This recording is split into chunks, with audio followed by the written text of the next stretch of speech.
What if the police show up at your front door, pounding on the door, demanding to come in? You tell them to leave, but they refuse. Now imagine this. You crack the door open to see what's going on. They shove their foot into the doorway to prevent you from closing the door. What rights do you have in this situation? How do you take back control in this moment? I'm Jeff Hampton, former prosecutor turned people's lawyer, and I've seen police use some really clever tactics to get what they want at your front door. In this video, I'll cover number 1, can the cops legally just hang out and camp out at your front door and refuse to leave? And then number 2, how you can protect yourself if the cops try to force their foot into your doorway so that you can't shut the door. Stick around to learn how to protect your rights and how to stop cops from using these common police tricks against you. Situation number 1. Is it legal for cops to hang out at your front door and refuse to leave? Cops show up at your front door and they start knocking.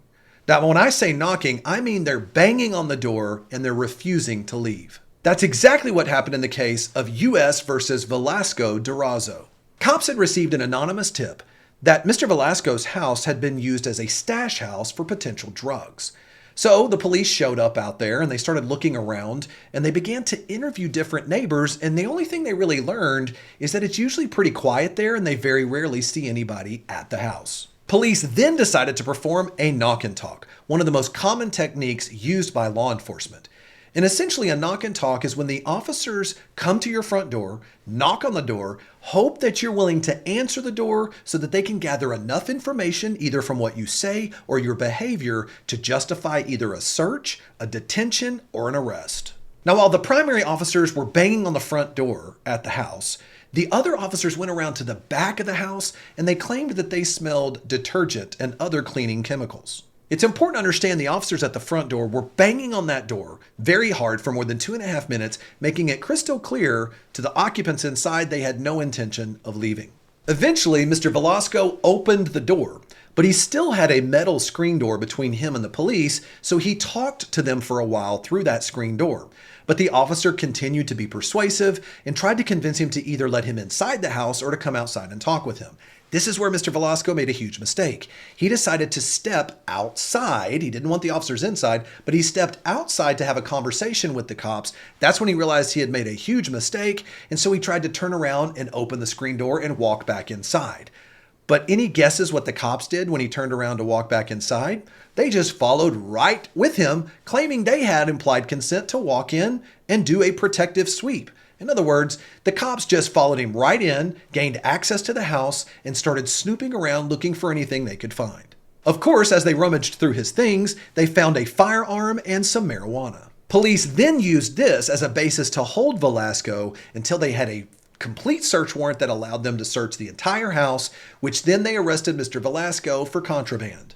Now, here's the important point to look at. The cops would have never made it inside that house without performing a knock and talk, because remember, they did not have a warrant when they approached that front door. The Fourth Amendment protects us against unreasonable searches and seizures. So generally speaking, the police cannot just enter into your home and search or do anything else unless they either have a valid search warrant, your consent, or some type of emergency situation that qualifies as exigent circumstances. With knock and talks, we've covered on previous videos that the police have what's known as an implied license to walk up to your front door, knock on the door, and see if you'll open the door. But this is no more of a right than your DoorDash delivery driver or an Amazon driver might have coming to your front door. So the police are still required to comply with what the court calls social norms. In other words, the courts have all made this really clear here that the police have no special protections when they come up to your front door. No extra rights here than anyone else. And that's because they are on what's known as the curtilage of your property. So the curtilage is the area immediately surrounding your home, your front porch, your back porch, the area around your windows. And the courts have ruled that this curtilage is just as protected as the inside of your home. In fact, in Davis versus United States, the court argued there that an actual knock and talk is technically a consensual encounter between you and the police. Okay, so cops can legally perform knock and talks. But this is really important. In United States versus Cormier, they put some limitations on it. Quote, the court held that an innocent knock and talk becomes a Fourth Amendment violation If the cops use their badge of authority to try to force you to open your door and talk to them, or if the police were unreasonably persistent in attempting to gain entry. The court then went on to say that if the cops try this tactic here at nighttime, it's even more likely that it's going to be a Fourth Amendment violation. In Velasco's case, this happened at nighttime. It was around 9 p.m., and they made it very clear, the cops made it clear they weren't going anywhere, so there was a Fourth Amendment violation in his case. But what about the anonymous tips the cops received and those police conversations they had with the neighbors? Isn't that enough evidence for the police to justify what they did? First of all, the cases you see on the screen right now have established that in order for police officers to use an anonymous tip to establish reasonable suspicion of a crime, they have to actually corroborate that tip with some independent evidence. Without this corroboration, the tipster is not reliable. It's not like we can haul an anonymous tipster up to the witness stand and cross-examine him and find out what he really saw. In Velasco's case, there was nowhere near enough corroborating evidence to establish that his house was being used as a stash house. And finally, cops claimed they showed up and investigated. But what did they actually do? They showed up at the house. They saw a house with a front door. They saw windows that they spent a lot of time talking about had, blinds, and they had some type of, curtains covering the windows. But who doesn't? That is something each and every one of us does because we want privacy in our home. That on its own does not establish any type of reasonable suspicion of a crime. Oh, and the lack of cars in the driveway and it being very quiet at the home, this doesn't establish any reasonable suspicion of a crime. In fact, it might prove exactly the opposite. Finally, the last-ditch effort of the police is that they claimed that the smell of cleaning chemicals at the back of the house may have indicated that the occupants of the house were hiding the smell of drugs. The problem? The cops in the backyard who claimed they smelled the cleaning chemicals never told the officers banging on the front door. And they didn't even know about this until after they had already entered into the home, searched the entire home, and arrested Mr. Velasco. Now, if the cops in the backyard had shared that information about how they smelled cleaning chemicals with the officers at the front door, banging on the door, and if you had told them that at the same time, under the collective knowledge rule, they could have used that information as potentially an argument here, but they never did. So as a result of it, that argument fell flat. So what does this mean for you? Always check your state and circuit court decisions, but we have a little bit of a blueprint here of how to protect yourself if you find yourself in a situation like Mr. Velasco. Number one, if cops come to your front door and they refuse to leave and they're banging on your door, or maybe they're using their badge as a way to try to force you to come out of your house, and especially if this is happening at night, this is likely a seizure under the Fourth Amendment. Cops just cannot claim that it is a consensual encounter for them to come, camp out at your front door, bang on your door. There's no consent involved in that at all. Your neighbor doing this, or your DoorDash driver doing this, would be arrested for criminal trespass if they tried to pull this. And remember, the cops don't have any more rights at your front door than either one of those people. So it's important to understand here, they must comply with social norms, and to behave this way is a Fourth Amendment violation. Number two, don't open the door. If you do, you could end up being victimized like Mr. Velasco here, because the cops could try to pull this trick where they then just follow you into your home and now conduct a protective sweep, which means they're snooping on everything inside of your house and your privacy rights have been violated. Number three, always have an outdoor front porch camera, very clearly showing what's going on at the front door, and a back porch camera also showing what's going on in your backyard, so that if the cops camp out and they refuse to leave, or they act improper by using their badge as an authority here, you can prove that your rights have been violated regardless of whatever they put in their police report. Finally, if cops violate your Fourth Amendment rights in this situation and you end up being arrested, you can file a motion to suppress to have any and all evidence that was seized thrown out in court because it was an illegal search. Now, situation number two. How do you protect yourself and stop cops if they try to force their foot into your door? You're a law-abiding citizen, and you've always been told since the time you were young to trust the police. So cops come to your front door, you open the door, and just when things start feeling a little uncomfortable, you're shocked to see an officer force his foot into the threshold of your door, and now you can't shut the door. Can you close the door on the officer's foot? Now, before I answer this question, be prepared for another police trick before we get there. The officer is likely going to try to get you to do what Mr. Velasco did here, trying to get you to come outside and talk to the officer because you lose control if you step outside the house. They're going to claim, hey, listen, if you'll just step outside for a minute, I'm just going to ask you a couple of questions and we'll be on our way. Do not fall for this trick. The safety of your castle is the most protected place under the Fourth Amendment. The moment you step outside, you open yourself up to all types of police tactics that now they can continue to question you, maybe start examining not only what you say, but your so-called behavior. And that might claim now, they may claim they have enough information to establish some type of probable cause to either search you, detain you, or maybe even arrest you. So unless you want to lose control over the situation, do not step outside.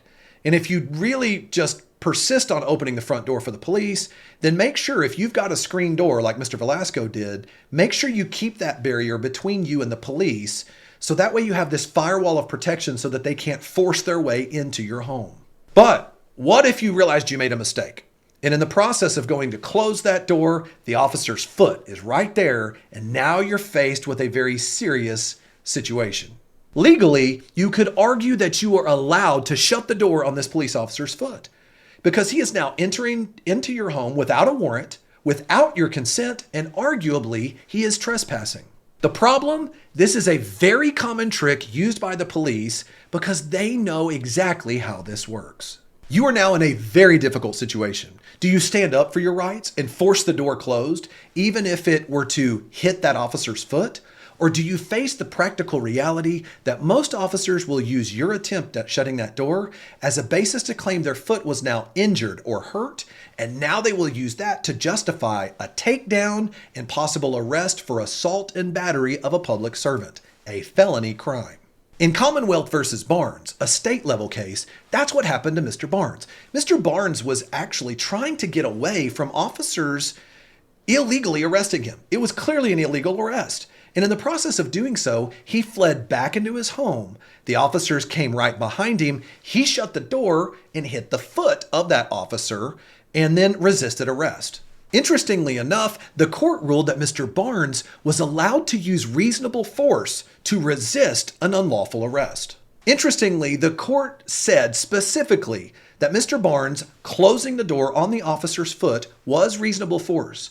But they only ruled that way because they also ruled that the arrest itself was illegal. Strangely enough, though, the same court that said this was reasonable force then told Mr. Barnes that he should have, quote, simply obeyed the officers and went peacefully with their request, even though he had a legal right to use reasonable force to stop the police from making an unlawful arrest.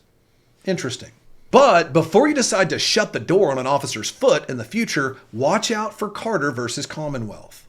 In this case, Ms. Carter was attempting to lawfully remove trespassing police officers from her property. Her method of doing this was to shut the front door on the officer's foot. Here, though, the court ruled that Ms. Carter's attempts to repel the police in this situation actually gave the cops the justification they needed in order to actually detain her. Here's the key difference, though. In this case, they said that the actual detention and arrest for Ms. Carter was lawful, not unlawful like we saw earlier, that it was lawful. So as a result of that, they allowed the district attorney to both charge and convict her of assault and battery of a public servant. So how do you stop cops from sticking their foot in your door? The safest and legal way to do this would be to consider these options. Number one, use two different types of camera action here in order to protect yourself. First thing I would do is I would pull out my phone and I would record everything that's going on. And you want to have your outside camera focused on that front door, recording everything that's taking place so that you can protect yourself and document what is happening. I say to use both ways to record here because many police agencies actually have a policy that if they come to your front door, they will cover or disable your porch camera in order so that you cannot see what they are doing. So use both. Number two, immediately tell the officer you do not consent to a search and you do not consent to him entering into your home, and to do so would be trespassing. Number three, I would then exercise my Fifth Amendment right to remain silent, and I would stay silent. Do not answer their questions. By following these rules and not taking it to a physical level, you are ensuring that your actual constitutional rights have been activated for protection. But then on top of that, by recording everything, you now have everything on video to make sure the police are held accountable. Plus, if the officer claimed he had separate probable cause to enter into your home because of an exigent circumstance, you recording everything on both of those devices will provide secondary evidence here that, regardless of what that officer put into his report, could show that this was definitely an illegal search. Remember, the officer always has the burden to prove he had a legal reason to enter into your home, not you. Documenting everything and standing up for your rights will give you the best chance to show that your rights were violated. Even better than all of this, just don't answer the door.